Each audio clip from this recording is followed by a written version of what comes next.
so much a change. It's just her being what she always wanted to be. I don't know if she always wanted to own a house in Moab, but I do know the thought process she definitely had was, now I can, so now I'm going to. Dad likes to take the lead. Dad likes to take the next step.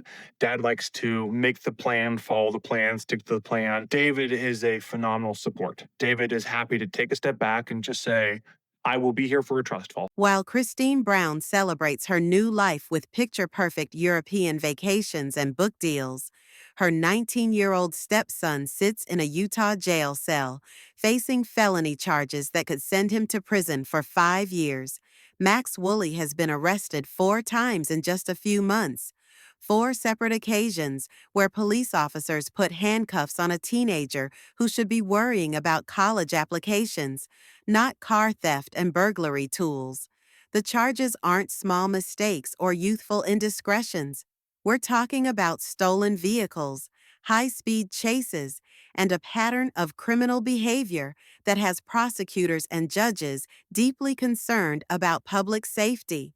This is the story Sister Wives will never tell you. The messy, devastating reality that happens when the cameras stop rolling and real consequences can't be edited out in post-production.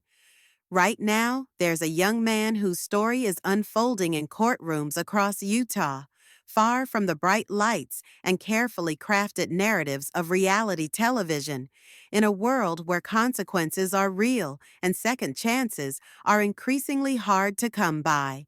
His name is Max, and he's Christine's stepson, one of David Woolley's children, who became part of Christine's expanding world when she found love again after finally summoning the courage to leave the suffocating dysfunction of the Brown family chaos behind.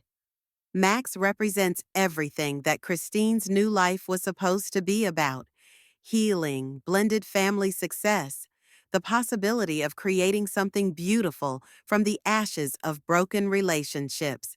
Max is 19 years old, 19, an age when most kids are navigating the overwhelming transition from high school to whatever comes next, figuring out college applications and dormitory roommates, maybe experiencing their first serious relationship or the heartbreak that comes with it ending, or simply trying to discover what they want to do with their lives and who they want to become as adults.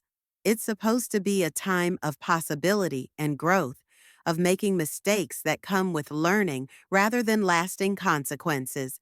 But Max's story has taken a dramatically different and increasingly dangerous turn that no one could have predicted when Christine first introduced him to Sister Wives viewers as part of her hopeful new beginning. In just the past few months, this teenager has been arrested 4 times. 4 separate occasions where police officers put handcuffs on a kid who should be worrying about midterms, not felony charges. The charges he's facing aren't small mistakes or youthful indiscretions. We're talking about car theft, burglary tools, and a pattern of behavior that has prosecutors and judges deeply concerned. This past Monday, 2 warrants were issued for Max's arrest in Utah. 2 separate cases, both carrying the weight of second-degree felonies.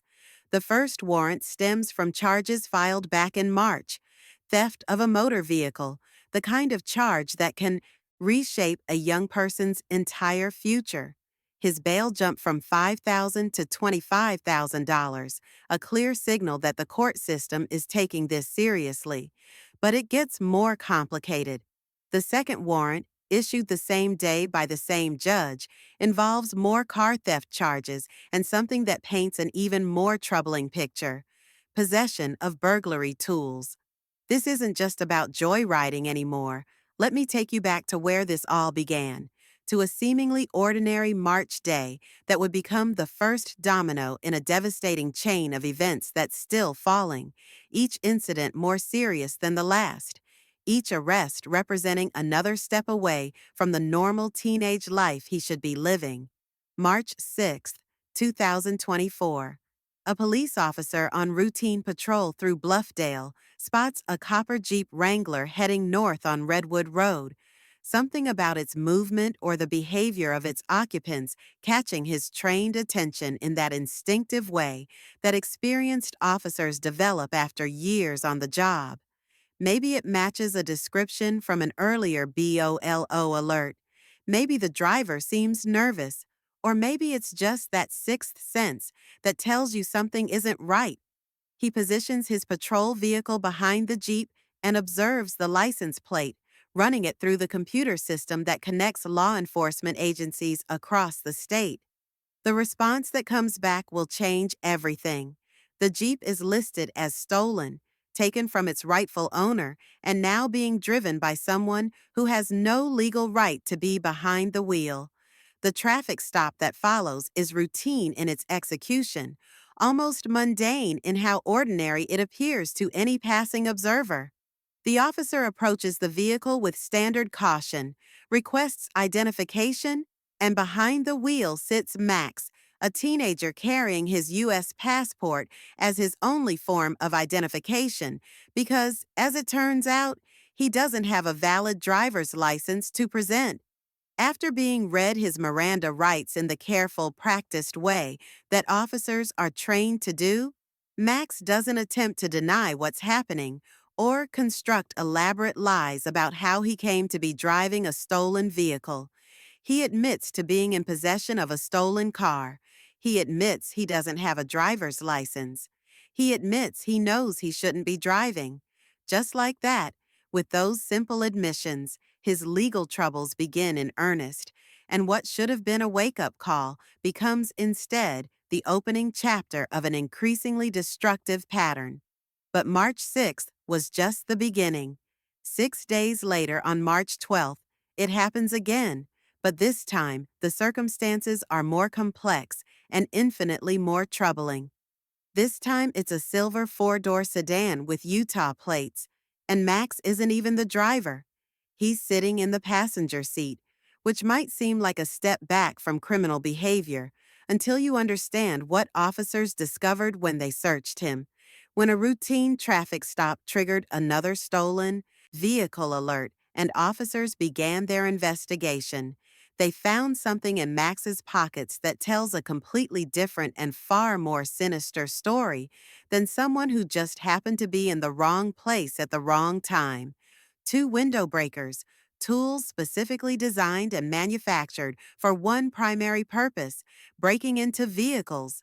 Not multi-tools or everyday items that might coincidentally be useful for breaking glass, but actual window breakers, the kind of equipment that suggests premeditation and planning rather than impulsive poor judgment.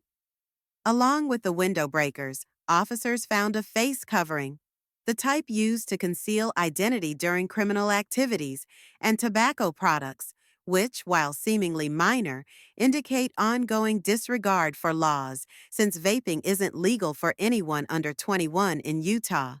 Most damning of all, they discovered Max's passport tucked inside a black bag that clearly didn't belong to him, filled with items that he couldn't explain and had no legitimate reason to possess. The physical evidence of the crime was written across the car itself like a confession. The officers observed what they described as stabbing marks on the passenger's rear window that were completely consistent with the use of a window breaker, deliberate damage that spoke to forced entry rather than accidental damage. The front passenger window appeared shattered from a window breaker or similar device, creating a pattern of destruction that painted a clear picture of how Max and his companion had gained access to this vehicle. This wasn't someone who found an unlocked car with keys inside. This was someone who came prepared with tools to break into whatever vehicle they targeted. Someone who had crossed the line from impulsive bad decisions into calculated criminal behavior. Then comes March 21st, and this time, the story escalates into something that could have ended in tragedy for Max, for innocent bystanders, or for the officers involved in what became a dangerous high-speed situation through residential neighborhoods.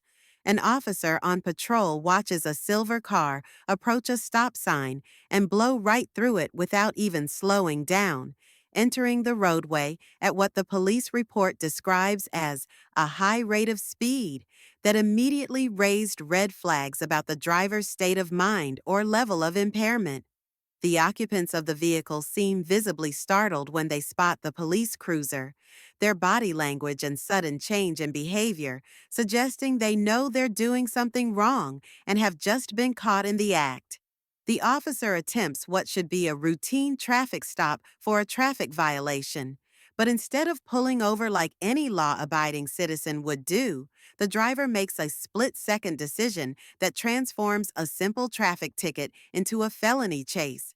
The driver hits the gas, accelerating to dangerous speeds through residential streets where children might be playing and families might be going about their daily lives.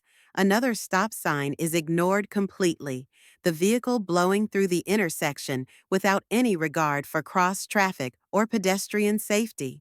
The chase continues with the officer in pursuit, trying to balance public safety with the need to apprehend someone who has clearly decided that evading law enforcement is preferable to facing whatever consequences awaited them.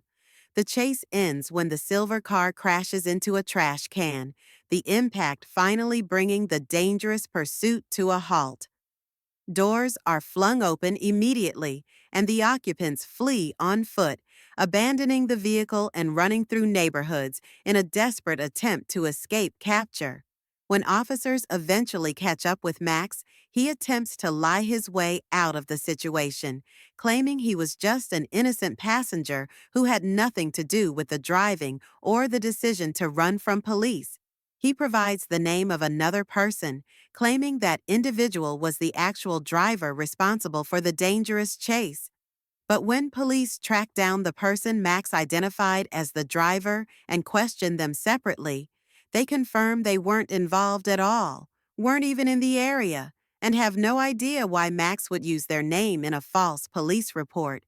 Confronted with this contradiction and the impossibility of maintaining his lie, Max finally breaks down and admits the truth.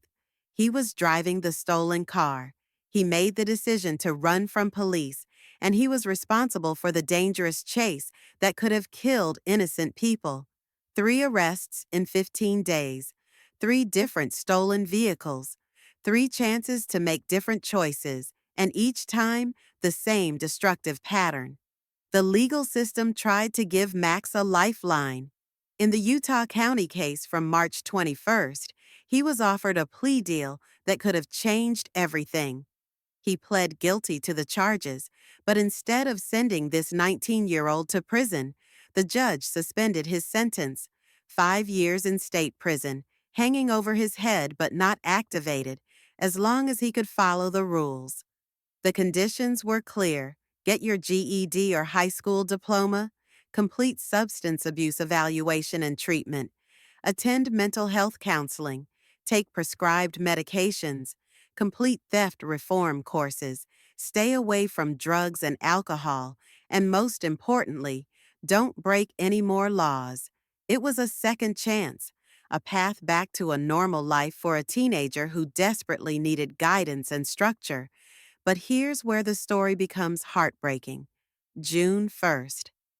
Just days after accepting this plea deal, just days after promising a judge he would turn his life around, Max was arrested again, this time for possession of marijuana and drug paraphernalia, the very substances he had sworn off as part of his probation terms.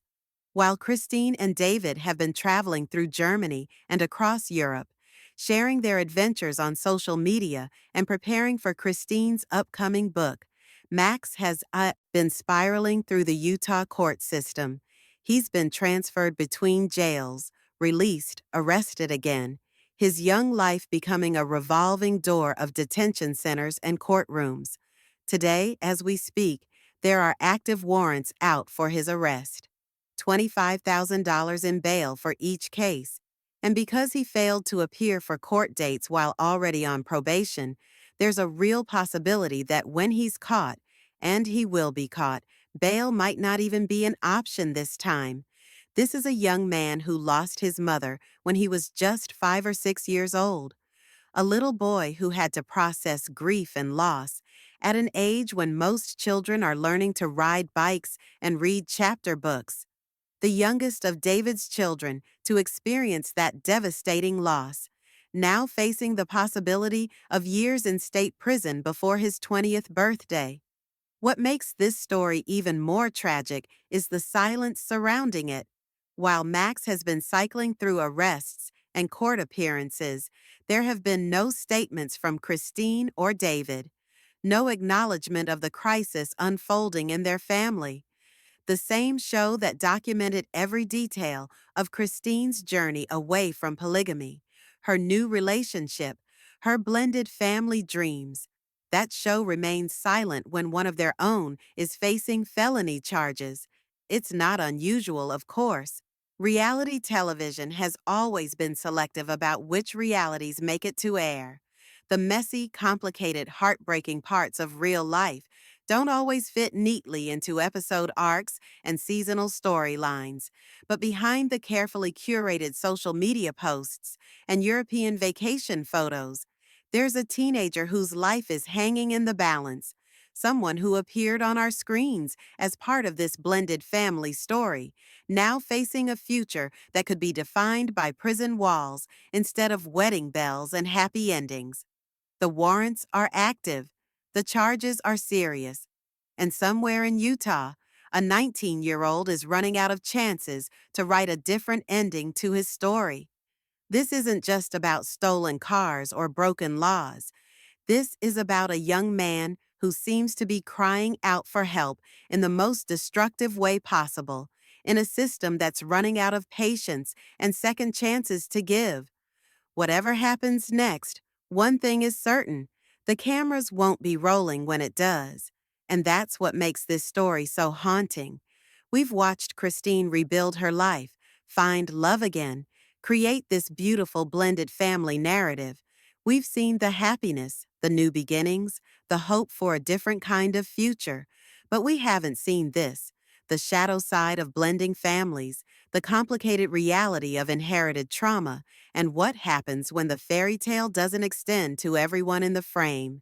Max's story forces us to confront uncomfortable questions about the families we celebrate on our screens. What responsibility do we have to the people who become part of these public narratives? When we tune in to watch someone's happily ever after, what happens to the family members whose stories don't fit that mold? Right now, while Christine promotes her book and shares her journey of empowerment and new love, one of her stepchildren is facing the very real possibility of spending his early 20s behind bars. The contrast is jarring, heartbreaking, and ultimately human in a way that reality television rarely allows us to see. The legal documents paint a picture of escalation that should terrify anyone who cares about this young man. From that first traffic stop in March to multiple stolen vehicles, burglary tools, and violated probation terms, this isn't just rebellion or acting out. This is a cry for help that's been ignored until it became impossible to ignore. Mental health evaluations were ordered. Substance abuse treatment was mandated. Counseling was required. All the interventions were there on paper. All the systems were supposedly in place to catch a falling teenager. But somehow, Max slipped through every safety net. The most heartbreaking detail in all of this? That suspended 5-year prison sentence. It was meant to be motivation, a consequence scary enough to inspire change. Instead, it's become a sword hanging over the head of someone who seems incapable of stepping out from under it. The judge who crafted that plea deal believed in rehabilitation over punishment. They saw potential in a 19-year-old who had made terrible choices. They offered structure, support, and most importantly, hope. But hope requires more than court orders and probation check-ins. It requires a community, a family, a support system that refuses to let someone fall. Where was that community for Max? The irony is bitter. Christine's entire Sister Wives narrative has been about family, about loyalty, about never leaving anyone behind.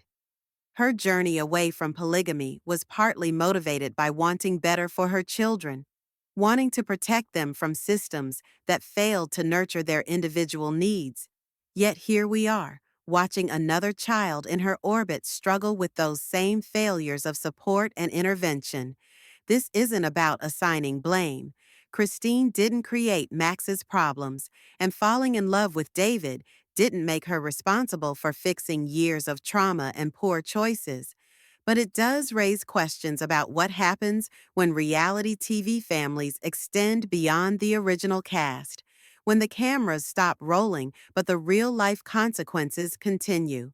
The silence from Christine and David isn't necessarily callous. It might be protective or legal or simply overwhelmed. Watching someone you care about make destructive choices, especially when those choices keep escalating despite every intervention, is one of the most helpless feelings in the world. Sometimes love looks like stepping back, letting consequences play out, hoping that rock bottom might finally be the foundation for rebuilding. But for Max, rock bottom keeps getting deeper. As of today, he remains somewhere in Utah with active warrants, $25,000 in bail he likely can't afford, and the very real possibility that his next arrest will trigger that suspended prison sentence. 5 years, the same amount of time it took him to go from a grieving 6-year-old to a teenager facing felony charges. The story doesn't end here because Max's story isn't over. 19 is young. Mistakes, even serious ones, don't have to define an entire life. But the window for intervention is closing rapidly, and each day those warrants remain active is another day closer to a future none of us would choose for him. This is the reality that Sister Wives will never show you. The messy, complicated, heartbreaking aftermath of trauma that doesn't resolve in a season finale. The real families behind the reality TV narratives, struggling with problems that can't be solved with a better storyline or more sympathetic editing. Whatever you think about this situation, whatever questions it raises about family responsibility or reality TV ethics or the juvenile justice system, one thing remains true. There's a teenager out there whose life is hanging in the balance, and the next chapter of his story is being written in courtrooms instead of living rooms. That's not the ending anyone would choose, but it's the reality we're living with, cameras or no cameras. So, what do you think? How do we balance privacy with accountability when public families face private tragedies? And what does it mean when the fairy tale only extends to some members of the family? Let me know your thoughts in the comments below, and make sure to subscribe if you want to stay updated on stories that go beyond what reality TV shows us. Thanks for watching, and I'll see you in the next one.